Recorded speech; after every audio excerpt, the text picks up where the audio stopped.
बंद आकाश, खुला आकाश। अपने शौक के चलते मैंने एक तोते के बच्चे को खरीद कर पिंजरे में बंद कर दिया। लेकिन कुछ समय बाद जब तोतों के झुंड को देखकर उस तोते ने उड़ने की कोशिश की, तो पिंजरे में उसकी छटपटाहट और बेचारगी ने हम सबको विचलित कर दिया। एक दिन मैं तोते का बच्चा खरीद कर घर ले आया। उसके खाने पीने के लिए 2 कटोरियां पिंजरे में रख दी। नया नया कैदी था, इसलिए अक्सर चुप ही रहता था। हाँ, कभी कभी टें टें की आवाज में चीखने लगता। घर के लोग कभी कभी उस निर्दोष कैदी को छेड़कर आनंद ले लेते, लेकिन खाने के वक्त उसे भी खाना और पानी बड़े प्यार से देते थे। वो एक दो कौर कुटकुटा कर बाकी छोड़ देता और टेंटे शुरू कर देता, फिर चुपचाप सीखचों से बाहर देखता रहता। उसे रोज इंसानी भाषा बोलने का अभ्यास कराया जाता। पहले तो हंग कहता था, जिससे उसकी समझ में न आने और आश्चर्य का भाव जाहिर होता, पर धीरे धीरे वो आम आम कहने लगा। अब वो रोज के समय पर खाना या पानी न मिलने पर कटोरी मुंह से गिराकर संकेत भी करने लगा। फिर भी कभी कभी वो बड़ा उदास बैठा रहता और छेड़ने पर भी ऐसा प्रतिरोध करता, जैसे चिंतन में बाधा पड़ने पर कोई मनीषी क्रोध जाहिर कर फिर चिंतन में लीन हो जाता है। एक दिन तोतों का एक बड़ा झुंड हमारे आंगन के पेड़ों पर आ बैठा। उनकी टेंटे से सारा आंगन गूंज उठा। मैंने देखा कि उनकी आवाज सुनते ही पिंजरे में मानो भूचाल आ गया। पंखों की निरंतर फड़फड़ाहट, टें की चीखों और चोंच के क्रुद्ध आघातों से वो पिंजरे के सीखचों को जैसे उखाड़ फेंकना चाहता था। उसके पंखों के टुकड़े हवा में बिखर रहे थे। चोंच लहूलुहान हो गई थी, फिर भी वो उस कैद से किसी तरह मुक्त होना चाहता था। झुंड के तोते भी उसे आवाज देकर प्रोत्साहित करते से लग रहे थे। झुंड के जाने के बाद उसका उफान कुछ शांत जरूर हो गया था, लेकिन शत विक्षत उस कैदी की आंखों में गुस्से की लाल धारियां बहुत देर तक दिखाई देती रही। उसकी इस बेचारगी ने घर के लोगों को भी विचलित कर दिया और वे उसे मुक्त करने की बात करने लगे। लेकिन बाद में बात आई गई हो गई। कुछ दिनों बाद की बात है। एक दिन मैंने इस अनुमान से उसका पिंजरा खोल दिया कि शायद वो उड़ना भूल गया होगा। द्वार खुला। वो धीरे धीरे पिंजरे से बाहर आया। एक क्षण रुककर उसने फुर्की ली और आंगन की मुंडेर पर जा बैठा। उसके पंखों और पैरों में लड़खड़ाहट थी। फिर भी वो अपनी स्वाभाविक टें टें के साथ एक डाल से दूसरी डाल पर फुदकता जा रहा था। उसके बाद वो पहाड़ी सीढ़ीदार खेतों पर बैठता उड़ता हुआ घर से दूर होने लगा। अपनी भूल पर पछताता मैं और गांव भर के बच्चे तोते के पीछे पीछे उसे पुचकार कर बुलाते जा रहे थे और वो हमसे दूर होता जा रहा था। मैंने गौर किया कि उसकी उड़ान में और तोतों जैसी फुर्ती नहीं थी। उसकी इस कमी को लक्ष्य करके मुझे शंका होने लगी कि अगर वो लौटा नहीं तो ना तो अपने साथियों के साथ खुले आकाश में उड़ पाएगा और ना ही अपना दाना जुटा पाएगा। तोते को भी जैसे अपनी लड़खड़ाहट का एहसास हो चुका था, इसलिए कुछ दूर जाने पर वो एक पेड़ की डाल पर बैठा ही रह गया और उसे पुचकारते हुए मैं उसके पास पहुंचा तो उसने भी डरते झिझकते अपने आप को मेरे हवाले कर दिया। काश उसने अपनी लड़खड़ाहट को अपनी कमजोरी न मान लिया होता, तो वो उसी दिन नील गगन का उन्मुक्त पंछी होता।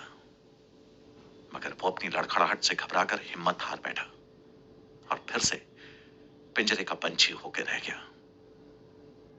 करीब साल भर के बाद एक दिन फिर उसके उड़ने की जांच हुई। अब की बार खुले में पिंजरा खोलने का जोखिम नहीं लिया गया। घर की बैठक में 2 बड़ी जालीदार खिड़कियों को छोड़कर बाकी रास्ते बंद कर दिए गए। पिंजरा खोला गया। कुछ दूर खड़े होकर हम सब उसे ही देखने लगे। पहले वो खुले द्वार की ओर बढ़ा, फिर रुककर गौर से उसे देखने लगा। उसने एक फुर्की ली, लेकिन द्वार की ओर नहीं बढ़ा। हमें लगा कि हमारे डर से वो बाहर नहीं आ रहा है। हम सब ओट में होकर उसे देखने लगे, लेकिन वो दरवाजे की तरफ फिर भी नहीं बढ़ा। कुछ देर बाद वो दरवाजे की ओर बढ़ा जरूर, लेकिन एक निगाह बाहर डालकर फिर पिंजरे में मुड़ गया। फिर पिंजरे से निकलकर बाहर आया। हम सब उत्सुकता से उसे ही देख रहे थे। उसने एक लंबी फुर्की ली, जैसे उड़ने से पहले पंखों को तोल रहा हो। वो पहली मुक्ति के समय की अपनी बेबसी को शायद भूल गया था। उसने 2-3 जगह अपने पंखों को चोंच से खुजलाया और झटके से पंखों को फैलाया कि एक ही उड़ान में वहां से फुर्र हो जाए, लेकिन पंख केवल फड़फड़ा कर रह गए। वो चकित था।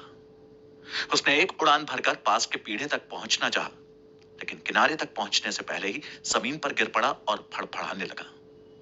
उसकी समझ में नहीं आ रहा था कि उसे क्या हो गया है। वो बार बार उड़ने की कोशिश करता और हर बार मुंह की खाता। अंत में थका हारा पिंजरे की परिक्रमा करने के बाद वो द्वार पर आ रुका। उसने एक निराश नजर अपने चारों ओर डाली और सिर झुकाकर धीरे धीरे पिंजरे के अंदर चला गया।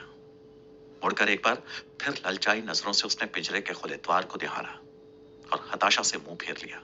पिंजरे में अपनी चोंच को पंखों के बीच छिपाकर आंख मूंद कर खामोश बैठ गया। अब चाहकर भी वो उस दिन पिंजरे को छोड़कर नहीं जा सकता था।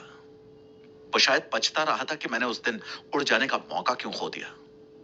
काश उस दिन थोड़ी हिम्मत करके मैं उड़ गया होता तो फिर चाहे मेरा जो होता इस गुलामी से लाख गुना बेहतर होता। पर अब क्या करूं? उसने मान लिया कि मुक्त उड़ान का, खुले आकाश का, बागों और खेतों की सैर का, प्रकृति की ममतामयी गोद का और नन्हे से अपने घोंसले का उसका सपना भी उसी की तरह उस पिंजरे में कैद होकर रह जाएगा और एक दिन शायद उसी के साथ दफन भी हो जाएगा। मुझे लगा जैसे आज उसका रोम रोम रो रहा है और वो पूरी मानव जाति को कोसते हुए कह रहा है कि आदमी नामक प्राणी कितना स्वार्थी है। खुद तो आजाद रहना चाहता है पर आजाद पंछियों को कैद करके रखता है। ऊपर से हुक्म चलाता है यह जताने के लिए कि कोई ऐसा भी है जो उसके इशारों पर नाचता है। मुझे कैद कर दिया पिंजरे में, ऊपर से हुक्म देता है ये बोलो वो बोलो। बोल दिया तो शाबाश कहेगा, लाल फल खाने को देगा, ना बोलो तो डांट पिलाएगा। मुझे नहीं सीखनी इंसानी भाषा। खुद तो बोल बोलकर इंसानों ने इंसानियत का सत्यानाश कर रखा है और हमें उनके बोल बोलने की सीख देते हैं। कहां बोलना है, कैसे बोलना है और कितना बोलना है ये इंसान अभी तक नहीं समझ पाया। ऐसे इंसान समझ लेता तो बहुत से दंगे, फसाद, झगड़े और उपद्रव खत्म हो जाते। चला है मुझे सिखाने। मेरी चुप्पी से ही कुछ सीख लेता कि दर्द अकेले ही सहना पड़ता है, फिर चीख पुकार क्यों? इतना भी इंसान की समझ में नहीं आता। बहुत श्रेष्ठ समझता है अपने आप को। शौक के नाम पर पशु पक्षियों को कैद करके उन पर हुक्म चलाता है और कहता है पाल रखा है। कुत्ते बिल्ली इसलिए पालता है कि उन पर धौंस जमा सके। दुनिया को दिखाना चाहता है कि देखो ये कैसे मेरा हुक्म बजा लाते हैं, कैसे मेरे इशारों पर जीते मरते हैं। हुक्म चलाने की, शासन करने की अपनी आदम इच्छा को आदमी न जाने कब काबू कर पाएगा। इसीलिए तो निरंकुश घूम रहा है सारी सृष्टि में। इंसान मिलजुल कर क्या खाक रहेगा, जबकि इसे दूसरा कोई ऐसा चाहिए जिस पर यह हुक्म चलाए। जब तक लोग हैं तो लोगों पर राज करता है, लोग न मिले तो हम पशु पक्षियों पर रौब काटता है। जब लोगों ने हुक्म मानने से यह कहते हुए मना कर दिया कि जैसे तुम वैसे हम, तो फिर तुम कौन होते हो हम पर राज करने वाले? तब शामत हम सीधे साधे पशु पक्षियों पर आए। किसी ने मेरी बिरादरी को पिंजरे में डाला तो किसी ने प्यारी मैना को, किसी ने बंदर को धर पकड़ा तो किसी ने रीछ की नाक में नकेल डाल दी। इंसान है कि हमें अपने इशारों पर नचाए जा रहा है। हमें नाचना है, हमारी मजबूरी है कि हम इंसान से कमजोर हैं। हमारे पास इंसान जैसा शरीर नहीं, हमारे पास आदमी जैसा फितरती दिमाग नहीं, आदमी जैसा सख्त दिल नहीं, हम आदमी जैसे मुंह जोर नहीं। इसलिए हम बेबस हैं, लाचार हैं और इंसान हम पर अत्याचार करता चला आ रहा है। काश इंसान में ये चेतना आ जाए कि वो किसी को गुलाम बनाए ही क्यों, खुद भी आजाद रहे और दूसरे प्राणियों को भी आजाद रहने दे। जैसे जैसे ऐसा होता जाएगा वैसे वैसे ये दुनिया सुघड़ होती जाएगी, सुंदर होती जाएगी, सरस होती जाएगी। जब आदमी के ऊपर ना तो किसी का शासन होगा और ना ही आदमी किसी पर शासन करेगा, तब उसकी समझ में आएगा कि आजाद रहने और आजाद रहने देने का आनंद क्या है, बंद आकाश और खुले आकाश का अंतर क्या है। तब आदमी महसूस करेगा कि जब वो हम पशु पक्षियों को अपना गुलाम बनाता है तो हम पर और हमारे दिल पर क्या गुजरती है। तोते की टेटे की आवाज ने मेरी तंद्रा भंग कर दी। मैं झटके से उठा, खूंटी पर से तोते का पिंजरा उतारा और चल पड़ा झुरमुट वाले खेतों की ओर। खेत शुरू हो गए थे। पक्की फसल की बालियां खाने के लिए हरे चिकने तोते झुरमुट से खेतों तक उड़ान भरते और चोंच में अनाज की बाली लिए लौटते। झुरमुट और खेत दोनों में उनके टेंटे के स्वर छाए थे। पिंजरे का तोता भी अब चहकने लगा था। मैं रुक गया और पिंजरे को अपने चेहरे के सामने ले आया और पट्टू पट्टू पुकारने लगा।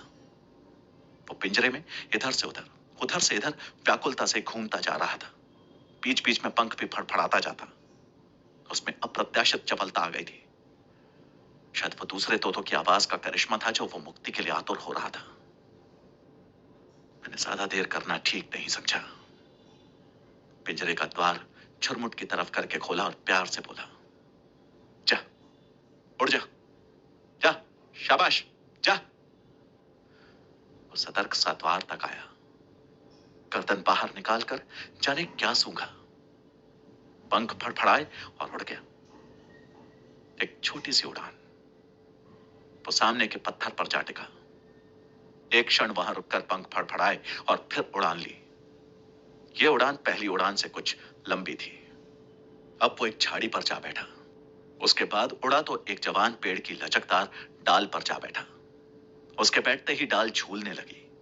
उसने एक दो झूले खाए और फिर ये जा वो जा तोतों के झुंड में शामिल हो गया। मैंने संतोष की सांस ली। लौटने लगा तो हाथ में खाली पिंजरे की तरफ ध्यान गया। एक पल पिंजरे को देखा और विचार कौंधा कि सारे खुराफात की जड़ तो ये पिंजरा ही है। ये रहेगा तो न जाने कब किस पक्षी को कैद करने का लालच मन में आ जाए। मैंने घाटी की ओर एक सरसरी नजर डाली और पिंजरे को टांगने वाले हुक से पकड़कर हाथ में तोलते हुए एक ही झटके से उसे घाटी की तरफ उछाल दिया। पहाड़ी ढलान पर शोर से लुढ़कता पिंजरा जल्द ही मेरी आंखों से ओझल हो गया। घर लौटते समय मैं खुद को ऐसा हल्का महसूस कर रहा था जैसे मेरे भी पंख उगाए हों।